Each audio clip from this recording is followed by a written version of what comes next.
Back to news. CM Chandrababu మాట్లాడితే చాలు పులివెందుల నామజపం చేస్తున్నారు. పులివెందులకు నీళ్లు ఇచ్చిన ఘనత తమదేనంటూ దొరికిన ప్రతి వేదికపై ఉదరగొట్టేస్తున్నారు. ఆయన చెప్పినట్లుగా నిజంగా పులివెందుల సస్యశ్యామలమైందా? అసెంబ్లీలో మంత్రుల నుంచి ముఖ్యమంత్రి వరకు చెబుతున్న మాటల్లో వాస్తవం ఎంత? పులివెందుల రైతుల్ని అడుగుదాం. మనం చూస్తున్న ఈ రైతు పేరు తిరుపాల్ రెడ్డి. వైఎస్ఆర్ జిల్లా పులివెందుల నియోజకవర్గంలోని మండల కేంద్రమైన లింగాల్లో 5 ఎకరాల రైతు. ఈ ప్రాంతంలో ప్రధానమైన పంటైన చీనీ పంటను ఈయన కూడా సాగు చేస్తున్నారు. బత్తాయి తోటల్ని ఈ ప్రాంతంలో చీనీ తోటలు అంటారు. సాగునీటి కోసం భారీగానే ఖర్చు పెట్టి బోర్లు వేసినప్పటికీ నీటి లభ్యత లేదు. 1000 అడుగుల లోతు తవ్వినా నీరు మాత్రం రావడం లేదు. బావులు, చెరువులు ఎండిపోతున్నాయి. దీంతో సాగునీటి కోసం ఇక్కడి రైతులు వేల రూపాయలు ఖర్చు పెడుతున్నారు. నీటిని కొనుగోలు చేసి ట్యాంకర్ల ద్వారా సరఫరా చేస్తూ పంటను బతికించుకునేందుకు ప్రయత్నం చేస్తున్నారు. ఇలా పంటను బతికించుకునేందుకు రైతు తిరుపాల్ రెడ్డి నెలకు 80,000 రూపాయల దాకా ఖర్చు చేయాల్సి వస్తోంది. ఇది ఈ రైతు దీనస్థితి. మరి పులివెందుల్లో భాగమైన లింగాలకు ప్రభుత్వం గొప్పగా చెప్పుకుంటున్న కృష్ణా నీరు చేరి ఉంటే ఈ రైతుకు ఇంత కష్టం వచ్చేదా? కేవలం ట్రయల్ రన్ వేసి పులివెందులకు నీళ్లిచ్చామని ప్రభుత్వం గొప్పలు చెప్పుకోవడం ఎంత మేరకు సబబని ఇక్కడి రైతులు ప్రశ్నిస్తున్నారు. కనీసం అంటే ఇంత పెట్టుబడి దాదాపు ట్యాంకర్లు పెట్టి తోలుదాం అనుకుంటే ఓ ట్యాంకర్ వచ్చేసి టిప్పు 500 తోలాలంటే, ట్రాక్టర్ టిప్పుకు డబ్బులు 500 డబ్బులు ఇవ్వాలి తోలాలంటే. రోజుకు వచ్చేసి 8 టిప్పులు తోలాల. అటు ఇది తోలాలంటే దాదాపు చెట్టుకు వచ్చి ఒక ట్యాంకర్ పెట్టాల్సి వచ్చేసి 8 చెట్లకు వస్తుంది, 5 చెట్లకు వస్తుంది పరి. వాటి ఎందుకంటే వాన పర్లేదు కాబట్టి దాదాపు పడతాయి. వచ్చేసి రోజుకు వచ్చేసి 8 టిప్పులు తొలిన దానికి కనీసం 4,000 డబ్బులు అవుతుంది. 4,000 డబ్బులు అయితే డైలీ 4,000 కష్టం కావాలంటే ఏం చేయాలి మాకే అర్థం కాలేదు. గండికోట రిజర్వాయర్ నుంచి పైడిపాలెం రిజర్వాయరుకు కృష్ణా జలాలను లిఫ్ట్ చేసి అక్కడి నుంచి పులివెందుల బ్రాంచ్ కెనాల్కి ఇవ్వాలి. గండికోటలో కనీసం 4.5 టీఎంసీ నీళ్లుంటే కానీ ఇది సాధ్యం కాదు.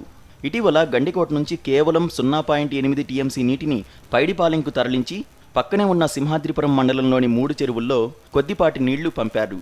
పులివెందుల బ్రాంచ్ కెనాల్ కింద లింగాల, పులివెందుల, వేముల, వేంపల్లి మండలాలు కూడా ఉన్నాయి. ఓ మండలంలో ఓ పక్కన కొద్దిపాటి నీళ్లిచ్చి తాము పులివెందులంతా సస్యశ్యామలం చేశామంటూ ముఖ్యమంత్రి స్థాయిలో గొప్పలు చెప్పుకోవడం పులివెందుల రైతులకు ఆశ్చర్యాన్ని, ఆవేదనను కలిగిస్తోంది. ఈ ట్రాక్టర్ పెట్టుకొని ట్యాంకర్తో తోలాలంటే ఒక ట్రాక్టర్కి వచ్చేసి రోజు వచ్చేసి 4,000 రూపాయలు వంతన వచ్చేసి ట్రాక్టర్ పే చేయాల్సిన పరిస్థితి వస్తుంది. ఇక్కడైతే నెలకు వచ్చేసి 80,000 రూపాయలు ఒక ట్రాక్టర్ పెట్టాల్సి వస్తుంది.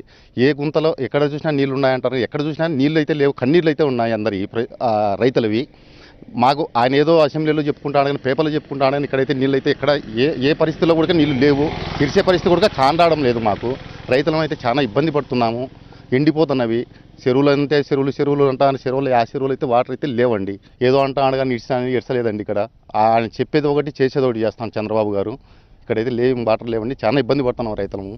ముందే చెప్పుకున్నట్టు గండికోట నుంచి కేవలం 0.8 టీఎంసీల నీటిని మాత్రమే ఈ మధ్యన పంపు చేశారు. కొత్త ప్రాజెక్టు కావడంతో ఈ నీటిలో సగం నీరు లాస్ కిందనే భూమిలోకి ఇంకిపోతోంది. అంతేకాదు ఆ నీటితో చెరువులను కూడా పూర్తి స్థాయిలో నింపలేదు.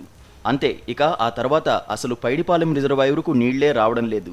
ముఖ్యమంత్రి వచ్చిన 2 రోజులు హడావుడి చేసి నీళ్లు వదిలిన అధికారులు ఆ తర్వాత ఆపేశారు. కేవలం పులివెందుల టీడీపీ నేత సతీష్ రెడ్డి గతంలో చేసిన ప్రతిజ్ఞ ప్రకారం ఆయన గడ్డం తీసేయడానికి వీలుగా మాత్రమే నీటిని విడుదల చేయించి ఆ తర్వాత కట్టేశారు. ఎంతకాలం అవాస్తవాల పునాదుల మీద బతికేస్తారంటూ కడప ఎంపీ అవినాష్ రెడ్డి ప్రశ్నిస్తున్నారు. నిజానికి పైడిపాలెం ప్రాజెక్టు కానీ, గండికోట నుంచి చిత్రావతికి లిఫ్ట్ ఇరిగేషన్ స్కీమ్ కానీ రాజశేఖర రెడ్డి గారి హయాంలోనే దాదాపు 90% పనులు పూర్తయిన మాట వాస్తవం. పైడిపాలెం అయితే రాజశేఖర రెడ్డి గారు 668 కోట్ల రూపాయలు రాజశేఖర రెడ్డి గారి హయాంలో ఖర్చు పెట్టారు. ఈ ప్రభుత్వం వచ్చినాక ఈ 3 సంవత్సరాల్లో ఖర్చు పెట్టిన వ్యయం కేవలం 20 కోట్ల రూపాయలు మాత్రమే. కేవలం ఒక 3 చెరువులు నింపింటారు. మహా అయితే మరి పులివెందుల మండలం వరకు, పులివెందుల మండలానికి నీళ్ళు రాలే, సింహాదిపురం మండలం బార్డర్ వరకు ఒక తడికి నీళ్ళు ఇచ్చింటారు. మరి వాస్తవ పరిస్థితి ఇదైతే వాస్తవాలు వక్రీకరించి, వాస్తవాలు పక్కన పెట్టి అవాస్తవాలు మీరు గొప్పలు చెప్పుకుంటా ఉండడం సమంజసం కాదు. మీకు చిత్తశుద్ధి ఉంటే మరి ఖచ్చితంగా పులివెందుల నియోజకవర్గాన్ని సస్యశ్యామలం చేసే ఉద్దేశం మీకుంటే గొప్పలు మాట్లాడడం పక్కన పెట్టండి, అవాస్తవాలు మాట్లాడడం పక్కన పెట్టండి. వాస్తవాలు ఇలా ఉంటే పులివెందులకు నీళ్లిచ్చామంటూ గోబెల్స్ ప్రచారం చేసుకుంటూ నానా గొప్పలు చెప్పుకుంటున్నారు అధికార పార్టీ నేతలు. వైఎస్ఆర్ పూర్తి చేసిన ప్రాజెక్టు పనులను తమ ఖాతాలో వేసుకునేందుకు చంద్రబాబు చేసిన ప్రయత్నమే పులివెందులకు నీళ్లిచ్చామని చెప్పుకోవడమని రైతులు, వైఎస్ఆర్సీపీ నేతలు విమర్శిస్తున్నారు. దీనికి నిదర్శనం పులివెందుల నియోజకవర్గంలోని పలు ప్రాంతాల్లో చీనీ రైతులు పడుతున్న కష్టాలేనని వారంటున్నారు. శ్రీనివాస్, కరెస్పాండెంట్, సాక్షి న్యూస్, వైఎస్ఆర్ జిల్లా.